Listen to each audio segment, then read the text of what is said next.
Selamat malam.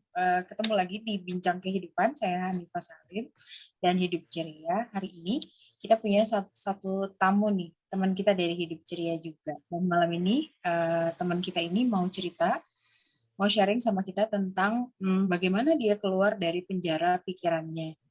Eh, Awalnya gimana, perjalanannya gimana, pastinya seru. Selamat malam, Teh Win. Halo, selamat malam, Tanita. Hai, apa kabar? Hai. Baru ketemu kemarin ya, udah apa kabar ya? Ya, pura-puranya nggak ketemu lama lah. Asik. Ya. Tewin mau sharing-sharing apa nih hari ini nih? Boleh silakan Iya. perkenalan dirinya. Oh, itu kenalan dulu ya. Oke, halo. Halo semuanya, nama saya Uwin. Saya seorang ibu rumah tangga dengan 3 anak. Saat ini Wow. aktivitas sebagai blogger, terus fotografer juga. Selain itu, aku juga praktek sebagai terapis bars dan facelift di Klinik Laination Bandung. Oke, itu doang. Tewin, boleh nggak sharing-sharing? Tewin pertama kali belajar akses tahun berapa sih sebenarnya? Waktu itu tahun 2019. Nah, ini nih kenapa aku mau menceritakan gimana aku keluar dari penjara pikiran. Waktu itu tahun 2019, aku habis melahirkan anak ketiga, dan aku waktu itu merasa sangat tertekan dengan pengasuhan anak tiga ini. Terus Anak kedua belum ya? gimana? Kalau anak kedua Oh, belum ya? dulu belum terlalu tertekan. Ya, dari situ tuh bukan karena nggak merasa tertekan, mungkin dulu denial ya, menolak kalau lagi depresi atau stres masuk anak gitu. Dan anak ketiga ini aku tuh ya lucu sih sebenarnya, pas awal-awal merasa nggak sama sekali, nggak depresi, nggak stres masuk anak gitu, menolak lah pokoknya, menolak dibilang kalau stres. Tapi sehari-hari itu aku gampang marah, terus sakit kepala, sampai insomnia. Oh, Ya, sempat insomnia juga ya? iya, waktu itu aku insomnia. Oh, Kalau diceritain tuh panjang ceritanya. Jadi gini ya, awal ini langsung mulai aja ini. boleh, boleh. Oke, udah. Jadi waktu itu, Nah, soalnya hari ini kan ngobrol santai aja ya, iya, sharing-sharing tentang pengalaman awalnya belajar akses gimana, terus memilih untuk jadi praktisi bar, alasannya apa gitu, kayak gitu. iya. Apa perubahan yang sudah terjadi selama jadi praktisi, selama sering swab, belajar Iya. akses lah. Jadi Tapi ini santai-santai kayaknya aja sekarang nih teman-teman yang ngobrolnya sharing-sharing. Sesi curhat hari ini. iya, sesi curhat. Dan aku pun nggak akan terlalu menggunakan bahasa akses sih, karena mungkin banyak teman-teman yang di luar akses yang mendengarkan live kita malam hari ini ya. Aku curhat-curhat aja lah ya, cerita pengalaman, cerita dulu aku gimana lucunya. Lucunya nggak mau keluar dari penjara pikiran sendiri. Lucu banget. Nah, awal mula aku menyadari ada yang nggak beres dalam diri aku itu, yaitu setelah melahirkan anak ketiga, tekanan untuk jadi ibu yang baik itu harus jadi ibu yang baik, gitu. Segala macam itu membuat aku tertekan dalam masuk anak, apalagi omongan dari orang-orang di sekitar. Harus jadi ibu yang soleha, harus jadi ibu yang baik, harus jadi ibu yang lemah lembut, yang nggak boleh marah. Ya, hal itu tuh bikin emosi terpendam. Terus kan jadi harus jadi istri yang baik, yang harus jadi istri yang lurus, yang banyak harusnya pokoknya itu. Dan banyak dogma-dogma yang bikin aku pun tertekan juga karena menjalannya dengan terpaksa. Nah, awal mulanya aku gini, seseorang bisa keluar dari penjara pikirannya itu kalau dia itu nyadar berada dalam penjara pikiran. Ibaratnya gini, kita ada di dalam ruangan, terus kuncinya kita sendiri yang kunci, kuncinya kita pegang. terus kuncinya kita nggak tahu taruh di mana gitu ya. Terus Kita umpetin. kita umpetin di mana nggak tahu. Terus kita tolong orang yang di luar sana, tolong aku nggak bisa keluar gitu ya. Padahal kan yang pegang kunci itu kita sendiri gitu. Iya. Nah, ya di situ tuh kebanyakan orang di luar sana. Nah, enggak deh. Bukan kebanyakan orang di luar sana. Dulu aku itu kayak gitu. Nggak nyadar bahwa aku tuh sebenarnya berada dalam ruangan, dalam penjara pikiranku sendiri, Teh. Itu makanya pas Aku masih inget sih waktu awal-awal pertama masih ketemu ingat dulu. ya, pertama awal dulu itu aku tuh kan jadi orang tuh kayak pemalu gitu, mau nyapa orang, mau bilang hai aja aku nggak bisa gitu. Kayak yang malu, terus takut nanti, gimana ya kalau orang ini nggak mau jawab, nggak mau balas senyum. Terus pas aku datang, terus orang-orang langsung pada diem, aku langsung gini, apa salahku sih, orang-orang kok jadi berubah pas aku. Oh iya Ya, aku seperti inget. itu. Makanya dulu aku mau nyapa orang nggak berani, tapi sebenarnya pengen disapa gitu, pengen berbaur sama Jadi, orang, tapi nggak berani ya itu tuh yang kayak jadi kalau kita penjara datang ke pikiran. satu tempat, terus kita kayak berasa udah punya salah duluan gitu ya. Ya, Padahal sebenarnya nggak ada apa-apa di situ. padahal nggak ada apa-apa sama mereka, cuma baik-baik aja gitu. Itu tuh yang bikin aku jadi nggak nggak bergaul gitu. Karena udah takut duluan. Nah, yang sebenarnya itu cuma ada pikiran doang gitu. Bener. Dulu kita kan sempat challenge IPOV ya kalau nggak salah waktu itu. Ingat nggak?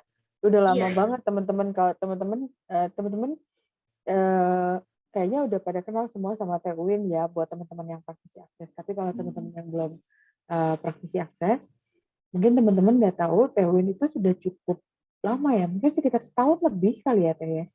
Mulai kayak pakai tools-toolsnya akses. Ya, aku merasa berubah itu awal tahun 2021. Waktu itu challenge membuang IPOV itu kayak cara pandang kita yang kekeh gitu, kita pegang gitu, mau dibuang gitu sebenarnya itu. Terus waktu itu tuh yang aku sadarin tuh setelah rajin swab tiap hari, aku challenge 30 hari bars, 30 kali, minimal 30 kali bars lah gitu. Jadi waktu itu sebenarnya nggak gitu, masih seberapa. Nah dulu juga aku ingat waktu mau minta bar sama dokter. Dulu tuh aku mau bilang, dok mau pengen ini kasih bars, itu tuh nggak berani, gimana coba? Ya itu tuh emang pikiran kalau kita biarkan mengendalikan tuh ya bahaya sih. Makanya aku mau sharing itu biar. Padahal sebetulnya yang dimintain juga seru-seru aja ya. Iya mau aja gitu. Waktu itu dokter ngasih apa ya? Kamu ini 30 kali swab dulu nanti aku kasih. Karena dulu permasalahan aku nggak mau receive, aku nggak mau disentuh sama lawan jenis. Padahal kan teman-teman, buat teman-teman yang bukan praktisi ya nggak tahu mungkin yang dimaksud disentuh lawan jenis ini, bars itu kan dia hanya disentuh di kepala aja. Jadi maksudnya itu bukan disentuh dalam artian disentuh gitu. Badan gitu. Iya, misalnya penekatannya jadi gimana gitu ya. Iya. Soalnya Diva juga sempet tuh. Jadi Diva tuh sempet kayak waktu itu kan yang pernah swab sama Diva itu Dokter David. Dokter David belum pernah, suami aku ya kan. Nah beliau tuh swab sama aku kan sama dia aja. Nah ada tuh satu teman yang nanya, terus keluarga juga ada yang nanya, iya kan kamu sentuh-sentuh gitu kan. Terus Diva tuh yang, jangan-jangan point of view-nya kalau namanya sentuh tuh pasti sesuatu gitu loh. Iya. Dan sebetulnya nggak gitu ya. Kayak gimana gitu, kalau padahal cuma disentuh ininya doang kan. Termasuk juga penjara pikiran juga sih menurut aku sih. Nah ya pas udah disentuh ya udah nggak apa-apa, bukan sentuhan birahi. Itu jujur itu. Jujur banget tuh. Enggak ada kesana sama sekali gitu. Ya, baris itu 32 titik, diantaranya ada di bagian sini, di bagian sini, di bagian atas kepala juga ada. Disentuhnya juga cuma pakai jari. Jadi buat teman-teman yang mungkin masih bertanya-tanya baris itu apa sih? Baris itu sebenarnya lebih simpelnya mungkin mendelete ya. Titik 32 titik di kepala itu seperti tombol delete yang kalau dia disentuh, dia akan mendelete sebagian besar sudut pandang kita yang terbatas, pertimbangan-pertimbangan yang nggak perlu. Jadi buat teman-teman yang overthinking juga sebetulnya itu akan sangat ngebantu banget gitu buat teman-teman yang mungkin belum tahu baris itu apa. Terus setelah swab 30 hari, dan perubahan Ya, yang didapat gimana? aku nggak nyangka banget perubahan yang didapat. Aku mulai kalau masuk ruangan gitu ya, aku mulai bisa menyapa halo semuanya gitu. Yang dulunya cuman gini, misalnya dulu gini, hai gitu doang. Gitu doang. Terus kalau lihat ekspresi orang beda aja aku jadi baper sendiri. Nah setelah itu perubahannya sih signifikan sih. Yang aku rasain tuh aku mulai bisa ngobrol dengan orang gitu tanpa harus kenal dekat terlebih dahulu, bisa kenalan dengan orang baru gitu, bisa Gak nerima. banyak pikiran ya. Maksudnya kita kan biasanya kalau kenal sama orang baru tuh belum apa-apa udah menilai duluan kan. Apalagi kita tahu misalnya dari lingkungan tertentu, terus kita udah punya penilaian duluan, oh kayaknya tipikalnya kayak begini gitu kan. Overthinking duluan aja. Nanti jangan-jangan gini, jangan-jangan nanti dia. Apalagi kan dulu aku suka belajar ini ya, ekspresi wajah ya. Jadi sedikitnya bisa tahu membaca ekspresi wajah. Gitu.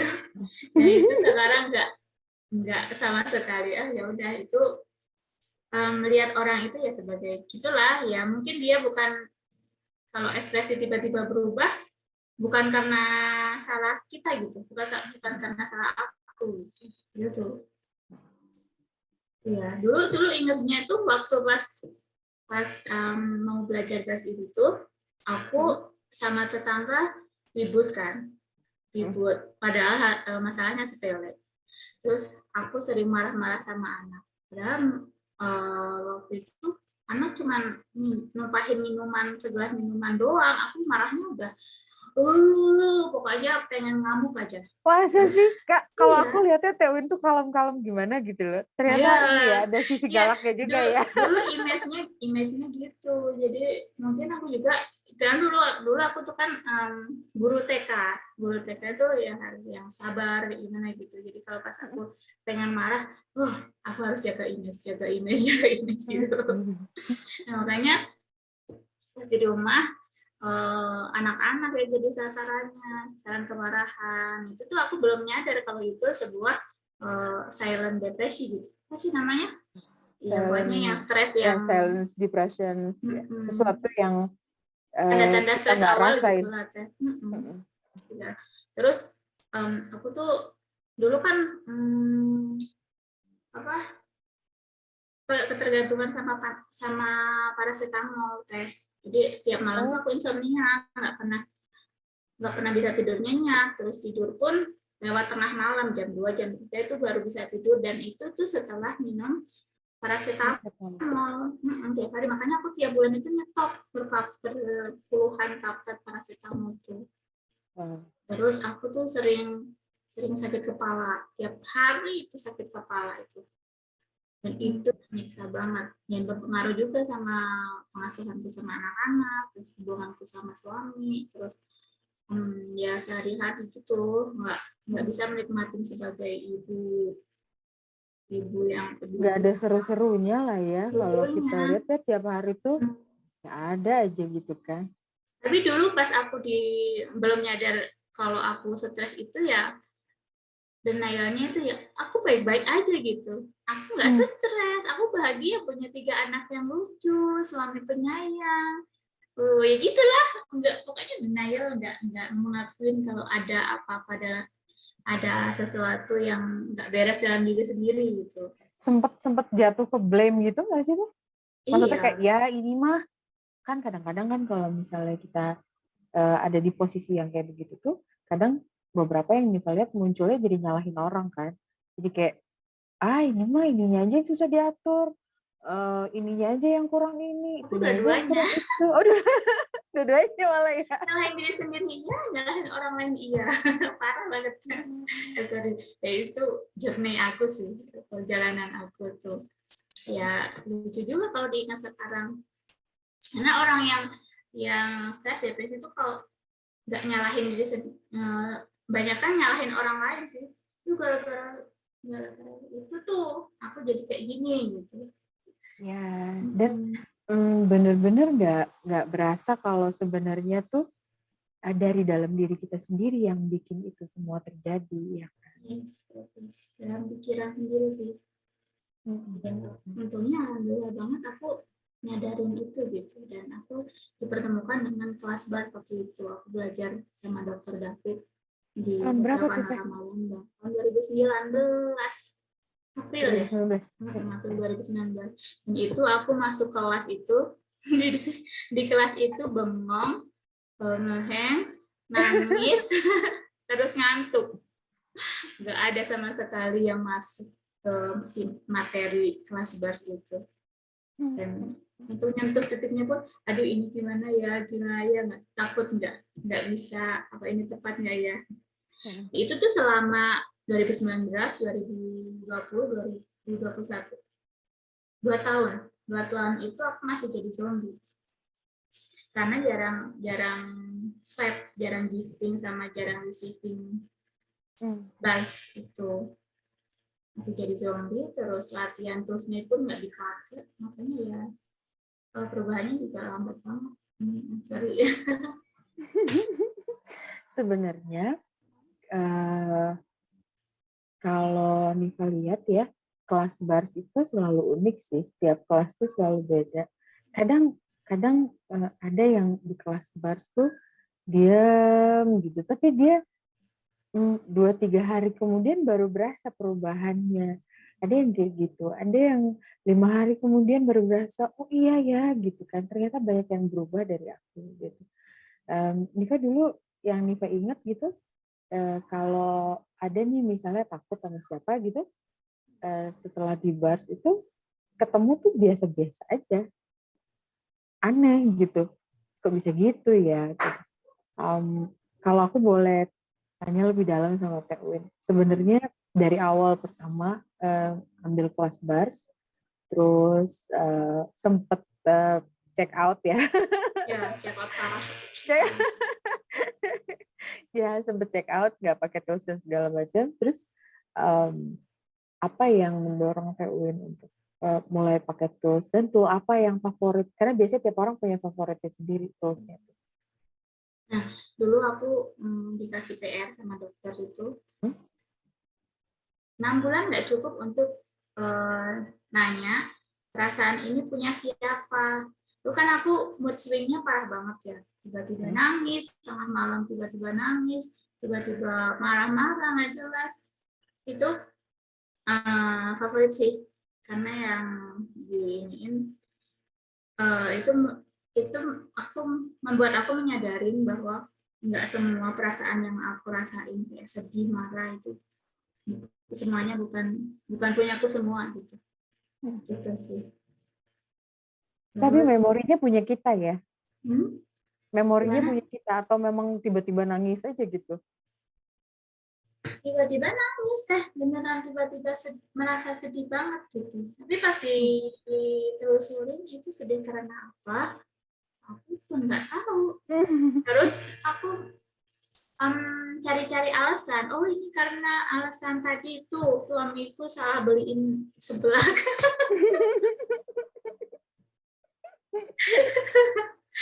Terus jadi cari-cari alasan buat oh ini nangis karena ini. Padahal ya itu nggak tahu dari mana asalnya gitu. Nah, itu yang disebut sebagai kita jadi apa ya, kayak empat gitu. Ya, ya. Dan aku sering dapat Perasaan emosi curhatan. orang lain. Aku sering dapat curhatan bahwa beberapa teman pun merasakan hal yang sama gitu, mengalami hal yang sama. Mereka mood swing-nya parah, terus ya sering sakit, merasakan sakit di beberapa bagian. Padahal dicek lab ke dokter itu tuh nggak ada apa-apa gitu. Itu problem ini psikosomatis, dan ininya dasarnya dari pikiran juga kan. Gitu. Niva masih inget dulu ya waktu Niva masih punya psikosomatis dulu. Mau berangkat umroh nih ceritanya, berangkat dong ke lab general check up karena berasa kulitnya kekuning-kuningan gitu. Kenapa ya kulitku kok kuning gitu. Terus kan bawaannya kalau kita tidak mendapat penjelasan penyakit kita tuh sebenarnya apa, kita tuh sakitnya apa, tuh kan kadang-kadang jadi malah tambah overthinking kan. Masa sih nggak kenapa-napa kan gitu ya. Akhirnya nyari-nyari dong. Berangkatlah ke lab.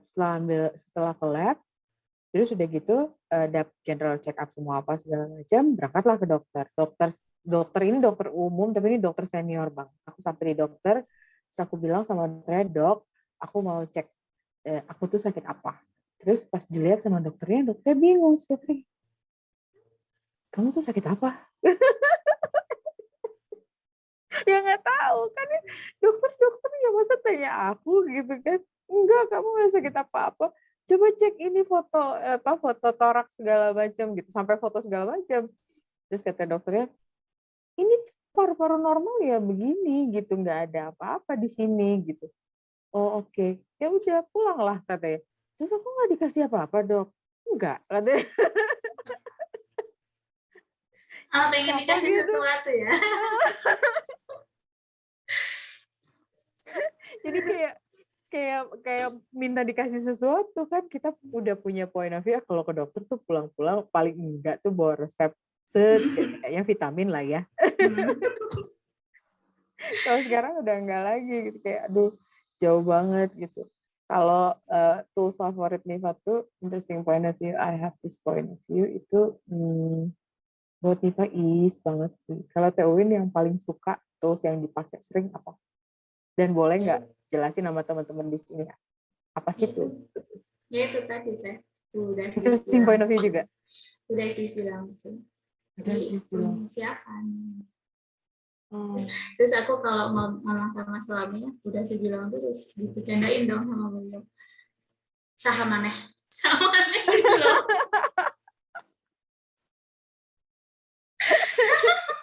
Gitu ya coba. Ya aku malah aja lah. Demi diri sendiri. Terus yang interesting point of view itu juga favorit aku sih. Untuk iniin ke anak-anak dulu kan parah banget tuh point of view, sudut pandang yang aku pegang, yang aku gandolin apa ya, yang aku pegang kekeh gitu, nggak mau dilepas itu pakai itu tuh kayak yang brudul gitu kan. Kayak misalkan interesting point of view, aku punya point of view, aku bukan ibu yang baik kayak gitu. Itu tuh aku pernah kayak sambil kan nangis kayak udah brojol lahiran gitu waktu itu ingat banget aku. Terus kalau itu sebenarnya aku I have this point of view kalau apa ya, yang ujung-ujungnya itu aku belum bersyukur dengan anak-anak itu yang bikin aku pulang gitu. Oh iya, selama ini aku nggak bersyukur dengan anak-anakku, kurang bersyukur dengan keadaan mereka. Aku selalu bandingin anak-anakku dengan anak-anak lain yang wah gitu kelihatannya. Apalagi kan aku mainan sosial media, lihat prestasi-prestasi anak lain gitu. Dan itu tuh ya itu berawal dari aku nggak lihat kebaikan dalam diriku sendiri, nggak lihat kebaikan dalam ketiga anakku itu. Nah, berubahnya itu pas aku bisa melihat, oh ada ya sesuatu yang baik yang ada dalam diriku gitu. Aku tuh ibu yang baik gitu.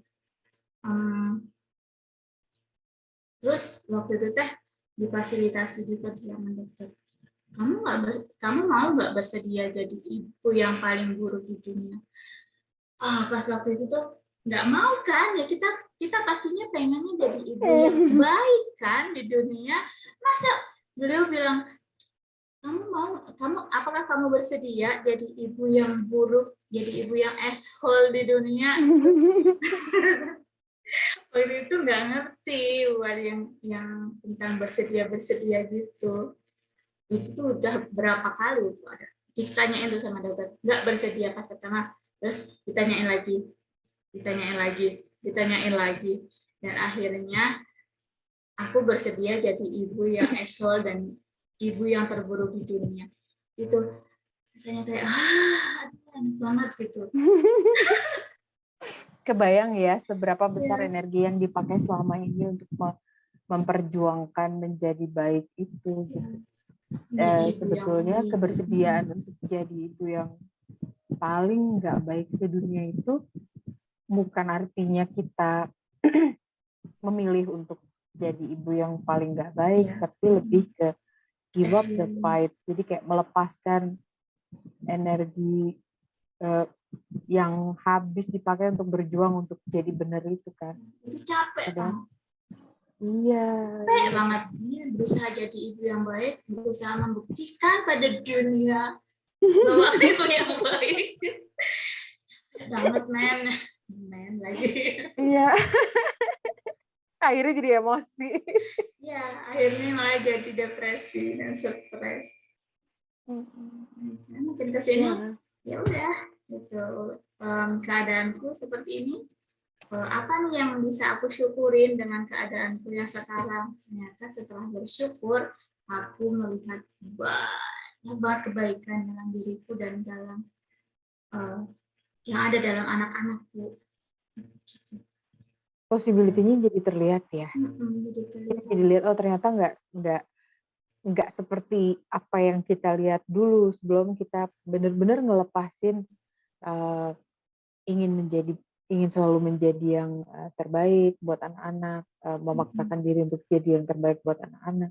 Padahal kan sebetulnya referensi yang terbaik itu kan bagi tiap orang beda-beda ya. Kita nggak bisa sama orang lain gitu. Keluarga satu dengan keluarga yang lain juga beda kan gitu. Setelah itu dilepas baru mulai kelihatan ya yang sebenarnya gitu loh. Ya, dan aku lebih santai dalam mengasuh anak ya istilahnya pragmatis parenting gitu. Ya, tiap ibu itu pasti punya parenting yang berbeda-beda gitu. Ya makanya kalau teori-teori gitu kan nggak semuanya harus kita percaya dan kita lakukan kan. Kita bertanya dulu kan, ini work nggak buat keluarga kita, buat anak-anak kita. Kalau nggak work ya nggak bisa dipakai. Karena tiap orang punya tujuan hidup sendiri, punya bekal sendiri, punya start yang beda-beda, punya peta hidup yang beda-beda. Kalau aku gitu mau menjalani hidup, katakanlah parenting ya, menjalani parenting yang dikeluarkan orang di sana, di luar sana, ya berat lah. Kita juga dalam hidup juga gitu kan, kita juga kan punya journey yang berbeda-beda. Kalau kita mau menjalani hidup kayak orang lain ya pasti berat, stres dan segala macam gitu. Gitu sih. Nggak ada yang standar sebetulnya sih kalau Niva lihat ya. Tidak ada yang ideal gitu. Maksudnya tuh karena Niva dapat kesadaran itu tuh ada satu momen di mana salah satu temen Niva ini lagi marahin anaknya di depan umum dan rame banget gitu kan. Dan dia bilang sama anaknya gini, kamu tahu kan kalau sama ibu tuh nggak boleh ngeluh. Kalau sama ibu tuh nggak boleh manja. Jadi si ibu ini ada bahasa seperti itu gitu. Nah terus teman aku nih berkomentar, ya ampun gitu kan, gini di belakang gitu kan. Terus Niva lihat, somehow Niva ngerasa kayaknya nggak seperti apa yang kita lihat deh gitu. Tapi memang waktu itu Niva nggak berkomentar apa-apa. Belakangan Niva baru dapat awareness itu bahwa apapun situasinya di luar kita tuh mungkin sebenarnya nggak ada hubungannya sama kita udah pasti di kasus itu gitu kan. Yang kedua, belum tentu selamanya seperti itu. Yang ketiga, kalaupun kita mau ngelihat kehidupan orang lain, kalaupun kita mau, kalau Niva kan jarang gitu ya, maksudnya ya lihat begitu ya begitu aja gitu kan. Kebanyakan kita kan kalau udah belajar akses apalagi ya udah nggak ngelihat ke situ gitu ya. Mungkin cara orang tuh beda-beda. Terus mungkin nggak selamanya seperti itu dan mungkin memang tipe pendidikan seperti itu yang works buat anak itu di momen itu. Kita juga nggak tahu juga kan. Makanya kalau masuk kelas parenting tuh kalau Niva lebih ke yang ini bisa nggak ya dipakai di rumah gitu. Sekali 2 kali kalau nggak salah 3 kali Niva ikut kelas parenting gitu. Dari situ Niva nggak lanjut lagi. Karena ternyata memang ada beberapa yang itu so good gitu ya, bagus banget, teorinya bagus banget, cuman memang nggak bisa diaplikasikan di rumah gitu. Iya. Nggak real, nggak real. Kita punya cara kita sendiri lah ya. Iya betul, setuju sih. Ya, aku dulu gencar tuh ikut seminar parenting, ikut. Kalau dulu kan zaman dulu waktu aku masih punya anak pertama tuh belum ada internet. Ya ada, cuman nggak ini sekarang kan. Dulu rajin banget ikut kajian parenting gitu. Sampai dijabarin kemanapun, terus bayar berapapun pun ini belajar. Terus pengen anak-anak yang yang sama gitu, sama dengan yang apa di komunitas gitu, di sekeliling aku, lingkungan aku. Ini anak-anaknya yang harus yang gini, anak soleh itu yang harus yang kayak gini gitu. Itu yang bikin tertekan karena nggak sesuai dengan realita aku gitu. Dipaksakan sih Teh, karena dipaksakan. Kalau itu nggak dipaksa, maksudnya kalau orang, aku nggak bilang yang anak mesti soleh itu salah ya itu kan pilihan mereka dan itu work buat mereka ya nggak apa-apa gitu. Tapi aku ya karena aku nggak rohani, aku kurang religius gitu ya. Mungkin definisi soleh itu bagi tiap orang beda-beda barangkali ya. Ukuran soleh itu bagi tiap orang beda-beda. Kalau kita kan udah punya standar tuh, soleh itu A, B, C, D, E gitu kan. Padahal kalau kita mau be in interesting point of view dengan kata-kata soleh itu sendiri, sebetulnya kalau yang kita lihat terusnya adalah setiap orang itu beda-beda gitu. Maksudnya kayak soleh bagi si A, bagi si B, bagi si C, standar dia termasuk kan sebetulnya soleh itu apa sih? Those vibration kan, dimana kita tuh benar-benar ada di potensi kita gitu kan. Potensi orang kan beda-beda juga. Jadi kita kan nggak bisa kayak, kalau nggak begitu berarti nggak soleh kan, nggak bisa dibikin saklek gitu loh. Maksudnya pasti ke situ sih sebenarnya. Cuman karena kebanyakan kita udah, kalau soleh itu standarnya segini nih gitu. Pokoknya kita paksa gitu. Iya, paksa anak kan, jadinya memaksa anak. Ya, padahal potensinya mungkin bukan di situ ya. Iya, nah aku sendiri nggak mau dipaksa-paksa, tapi masa anak. Iya, bersyukurnya sekarang udah nyadar sih. Cerita dong yang sekarang perubahannya gitu, maksudnya kayak anak-anak gimana perkembangannya sekarang, apa yang mereka seru lakukan gitu di keluarga sendiri. Boleh dong sharing sama kita. Pas aku berhenti membandingkan anakku dengan anak-anak orang lain ya, aku mulai menganggap bahwa anak yang nggak mau belajar itu lucu. Jadi anakku yang pertama itu dia senangnya ngurung di kamar. Kalau dulu kan apa sih sok sana main gitu, main sana gitu. Aku nggak, ini masa-masa dia buat main sama teman-temannya, sok sana hangout gitu, hangout. Terus padahal anak ini tuh senangnya menyendiri di kamarnya. Dia asik dengan kegiatannya menggambar. Terus lalu dia pun belajar bahasa Inggris otodidak gitu. Dan sekarang udah lancar gitu bahasa Inggrisnya. Aku nggak Wow. kalah. Nah itu aku jadi sekarang melihat kelebihannya aja gitu. Anakku jeblok banget di matematika, nggak bisa sama sekali.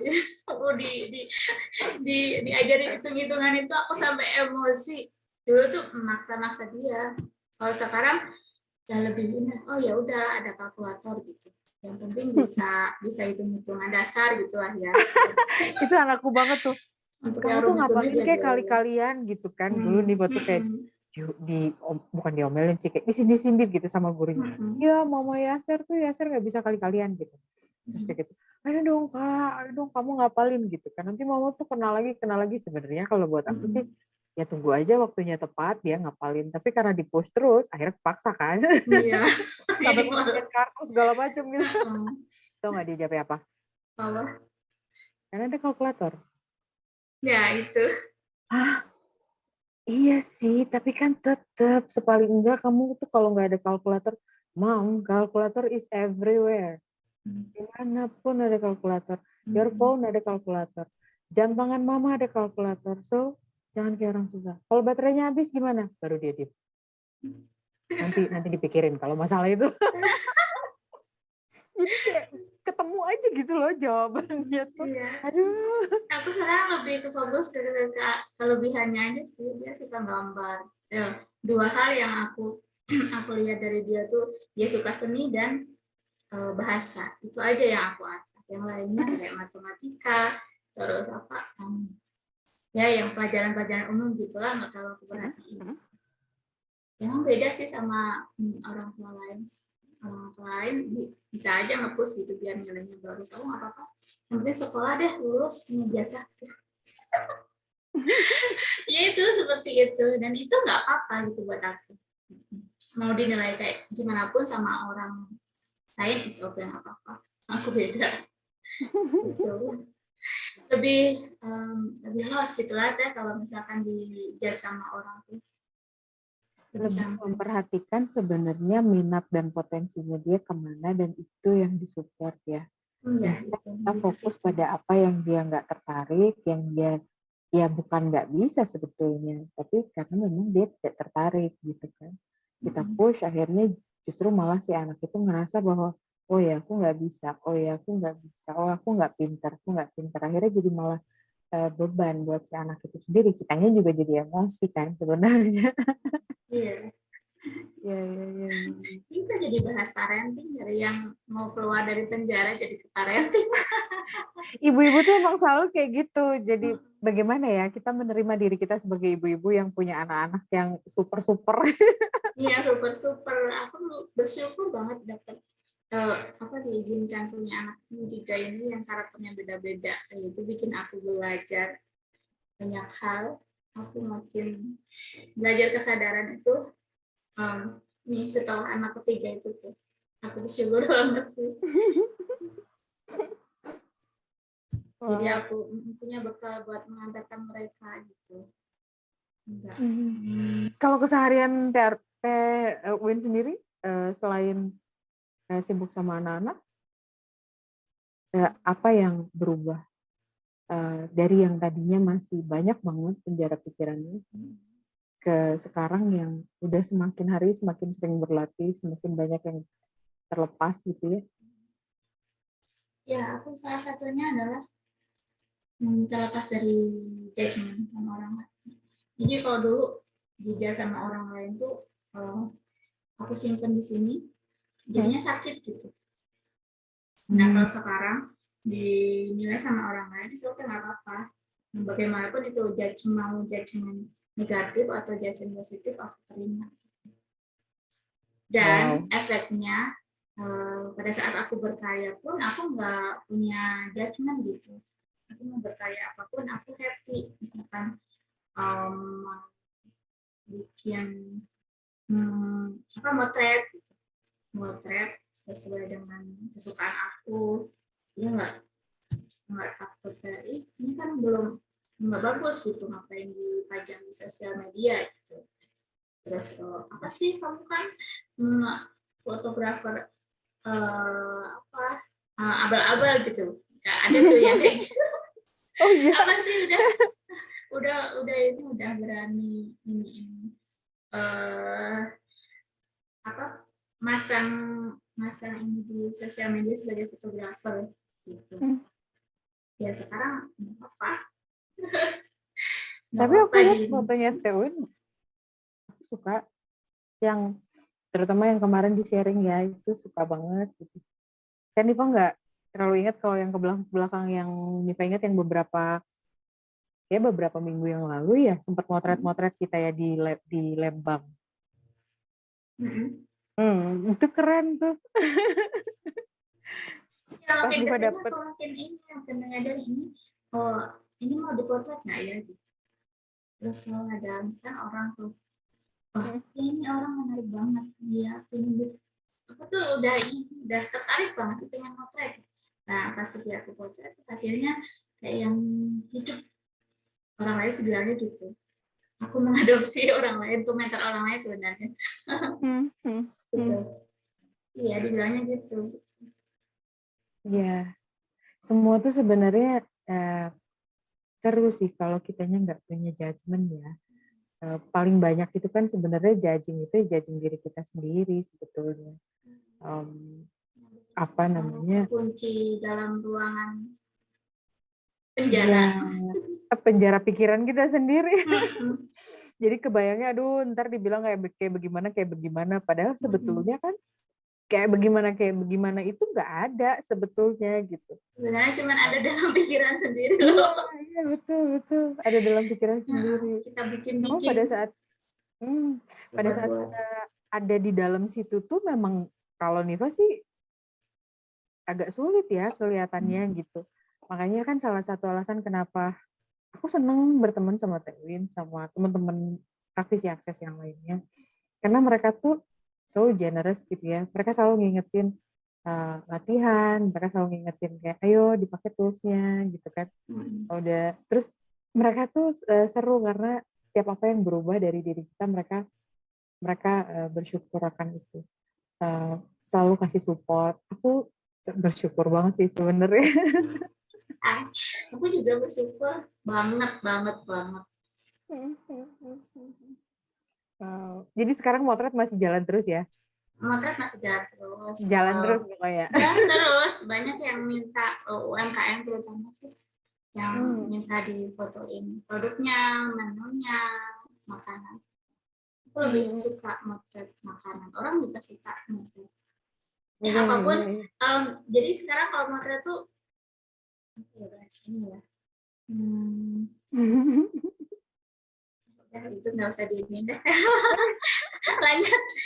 Pokoknya Kita mana bahas yang seru lain. ya. Iya. Mana yang seru aku potret aja. Kalau aku bilangnya asal jepret. Padahal yang nggak asal jepret banget. Terus yang berbeda lagi juga pun waktu aku nulis karena aku kan sehari-hari blogger tuh. Sekarang kalau nulis pemilihan katanya tuh juga ini aku pilih yang kayak yang misalkan Monkey Man yang datang tuh nggak ditulis. Kalau dulu mah iya ditulis semuanya. Oh, jadi iya. si energi kata-kata itu kayak yang engkau mau naikin sebuah produk gitu, tapi ada kalimat yang jadi nurunin gitu. Itu tuh nggak nyadar gitu. Nggak nyadar kalau itu dari pikiran yang namanya Monkey Mind itu. Ya sebenarnya ya dibikin-bikin sendiri sih. Bukan punyamu sebenarnya. Bukan punya sendiri. Kayak yang nanti takut dibilang sombong kalau mendeskripsikan diri sendiri atau keahlian sendiri gitu. Padahal kan kalau nyatanya ada dan kita ungkapkan ke orang-orang, ya bukan sombong. Jatuhnya bukan sombong sebenarnya. Ada rasa kayak gini nggak sih? Maksudnya aku sharing ini ya buat diriku sendiri. Ya, just for me, just for fun gitu kan? Iya sebenarnya gitu sih buat diri sendiri. Dan kalau orang lain terinspirasi ya itu bonus aja sih. Itu bukan tujuan awal buat kita berkarya bukan buat orang lain sebenarnya kan, diri sendiri. Waktu itu pernah ya aku nulis apa ya? Oh iya, tuh ini di live Facebook ada yang mana? Aku nggak bisa buka Facebook saat ini karena Oh baru iya. pindah tempat, jadi laptop nggak bisa on. So teman-teman selamat malam semuanya, maaf. Nifa belum bisa buka Facebook, jadi belum bisa bacain pertanyaan teman-teman. Selamat malam semuanya, by the way. Boleh nanti pertanyaannya akan dibaca, dijawab setelah live ini selesai. Tewin bisa buka live-nya nggak? Bisa. Ya. Bisa. Nggak ada sih. Nggak ada. Sejauh ini nggak ada pertanyaan. Belum ada pertanyaan. Iya. Oke. So ke depannya apa nih yang sudah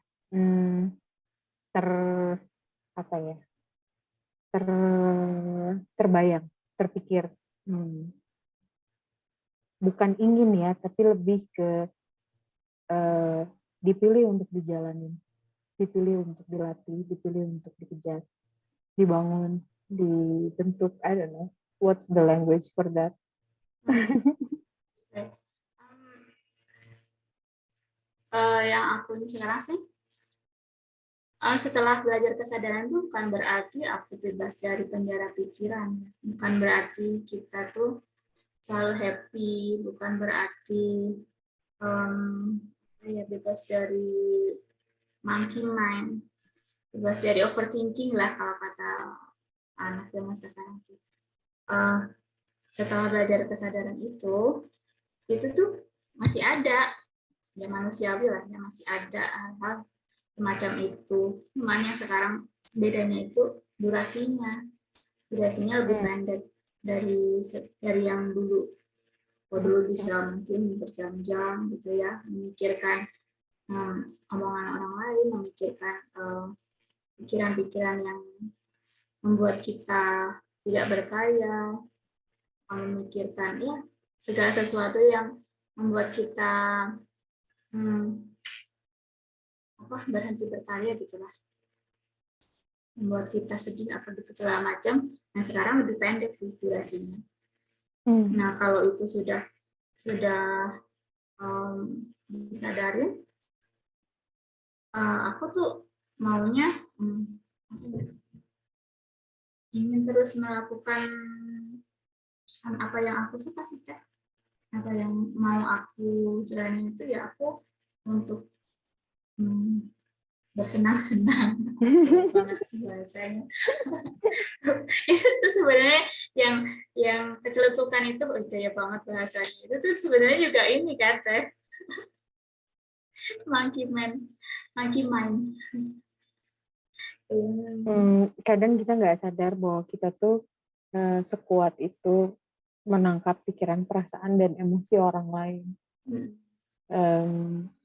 98% pikiran, perasaan, dan emosi orang lain itu, emosi kita itu bukan punya kita, tapi apa yang kita tangkap dari sekeliling kita sebetulnya kan gitu.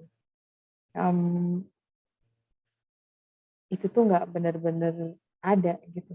Kadang-kadang kita berpikir punya siapa, padahal belum tentu juga gitu kan. Itu bisa datang dari tempat yang jauh banget sebetulnya. Ya, yang padahal sebenarnya kalau yang Dimas sadarin bisa jadi nggak ada hubungannya sama kita sama sekali. Nggak relevan gitu. Ya. So gimana kalau misalnya kita bisa melatih diri kita untuk aware terus, untuk belajar terus, untuk berlatih terus, tahu kalau ini bukan punyaku gitu kan. Ini mungkin juga bukan punya orang di depanku, ini bukan punya orang-orang di satu tim aku.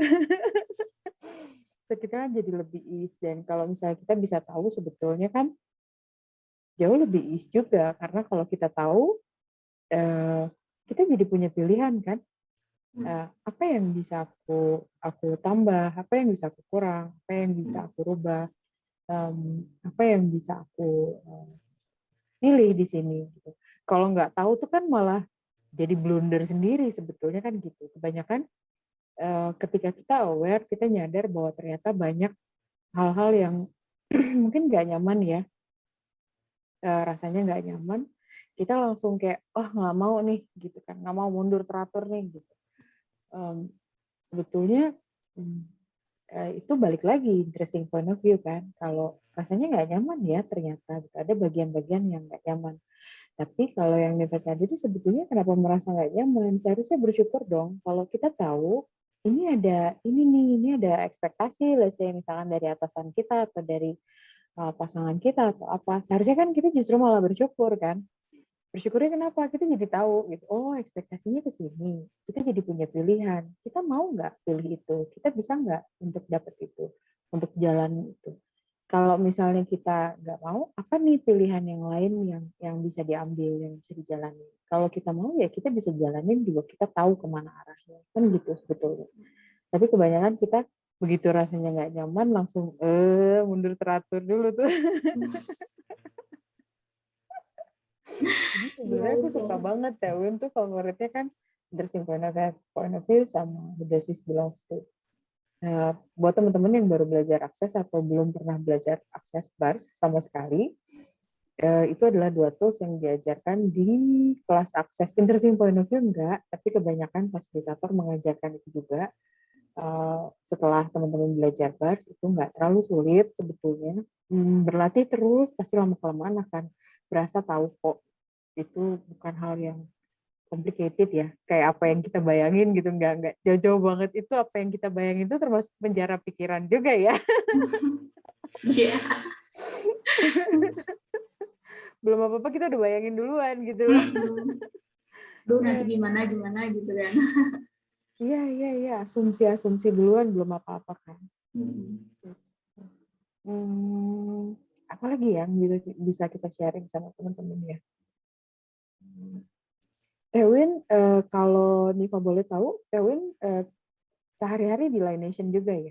Boleh sharing nggak ke kita? Kalau misalnya teman-teman mau ambil sesi bars sama Win, atau pengen sharing, pengen ngobrol, karena Win ini motret juga, beliau juga blogger juga, nulis juga, dan kalau nggak salah crafting juga ya. Kita tuh punya hobi sama loh. Iya, sama. Mana crafting. juga lagi di ini dulu, disimpan dulu. Disimpan dulu. Aku suka merajut tas. Terus apa aja craftingnya? Merajut, menjahit, terus bikin crafting, itulah mainan anak-anak. Tuh dulu mah sempet jualan crafting juga. Oh iya, terima order juga ya? Iya, terima order lah. Custom bisa dong. Kalau sekarang tak dulu deh, ya. Aku lagi ini project yang lainnya dulu. Asik, project baru nih. Kayaknya perlu japri-japri kita nih project baru. Tapi kalau mau japri, aku mau tanya sama Win, kira-kira kalau misalnya teman-teman mau ambil sesi sama Win, mau ngobrol-ngobrol, mungkin mau tanya-tanya tentang foto dan lain-lain dan tentang akses bars, kemana kita bisa kontak Win? Kalau untuk terapi bars, teman-teman bisa hubungin di call center Line Nation, klinik Line Nation. Ada di infonya di bawah ini ya. Nanti ditulis ya infonya. Kalau enggak ini ya, di Instagramnya Hidup Ceria Aku, atau ke mana ya, Instagram Uin Budi. Gitu. Instagram Uin Budi. Oke. Waduh, kita mau ngobrol nih kayaknya nggak akan kelar-kelar nih Teh Windy. Aku udah tertarik aja mau nanya-nanya tuh soal craftingnya. Ya, buat teman-teman yang tadi barusan udah menyimak dari awal, terima kasih banyak. Teman-teman udah nemenin kita ngobrol malam ini. Mohon maaf saya belum bisa buka pertanyaan teman-teman. Tapi terima kasih udah menemani kita, Teh Win. Sharingnya lucu banget, keren banget. Jadi sekarang bersedia ya jadi ibu yang tidak baik-baik. Ya, bersedia jadi bersedia. Tapi belum tentu pilih loh, jangan salah paham ya. Bersedia bukan berarti pilih. Gitu. Ya, betul. Terakhirnya sih aku mau ini sih. Dari Teh Win ada pesan yang mau disampaikan nggak sebelum kita? Ini aja sih mau nanya sih ke teman-teman yang masih sampai sekarang masih belum mau mengakui atau menyadari ketika pada saat teman-teman mungkin ada gejala stres atau depresi gitu. Ya sudah menyadarin belum apa yang teman-teman tolak gitu selama ini. Terus kapan terakhir teman-teman bersyukur atas hidup dan tubuh teman-teman. Terus apa lagi ya, kapan terakhir menyayangi tubuhmu? Itu sih pertanyaan yang aku ajukan ke teman-teman aja. Silakan dijawab sendiri. Wow. Oke. Aduh, aku jadi ini bila kamu tidak akan pada dirimu sendiri, itu tuh bukan apa ya alasan kenapa kamu selalu mendatangi dirimu. Kan aku bilang gini, bagaimana di posternya itu kan bagaimana jika apa ya, kok malah lupa bagaimana. Nah, lo. Saking space-nya tuh. Saking happy-nya, ya ampun. Nah, bagaimana bila bisa keluar dari penjara ya? Bagaimana jika bukan hidup kita yang berat, tapi pikiran yang memenjarakanmu gitu. Ya. Karena sebetulnya being happy or not happy is a choice. Kalau kamu menolak melihat kebaikan dalam dirimu sendiri itu, maka yang sisanya itu ya yang terlihat hanya keburukan aja. Dan biasanya hanya melihat orang lain yang salah gitu, dan orang lain yang memanfaatkan kebaikan yang ada dalam dirimu. Udah itu aja. Dibawa saja. Dibawa seru aja. Dibawa seru aja. Metamerik lagi kapan? Ayo, catat kapan jadwalnya. Wah, itu udah bahasan lain metamerik. Ya, karena kita udah mau tutup nih teman-teman. Terima kasih banyak yang udah nemenin kita sampai jam segini. 1 menit lagi. Ya, 1 menit lagi sambil kita tutup. Teman-teman yang mau kontak Teh Uin, monggo silakan langsung aja ke www.hidupceria.com atau ke Facebook juga bisa, ke Instagram www.hidupceria.com juga bisa. Atau teman-teman yang mau gabung di Telegram kita juga, My Awareness Journey, teman-teman ketik aja atau cek di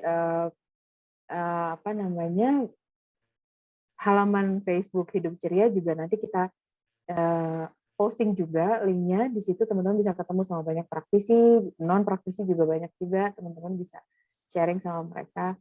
Dan buat Teh Uin, terima kasih banyak. I'm having so much fun metamerik kemarin. Let's do it again. Yuk, sama-sama psikopat ya. Iya. Dan apa lagi ya? Apapun yang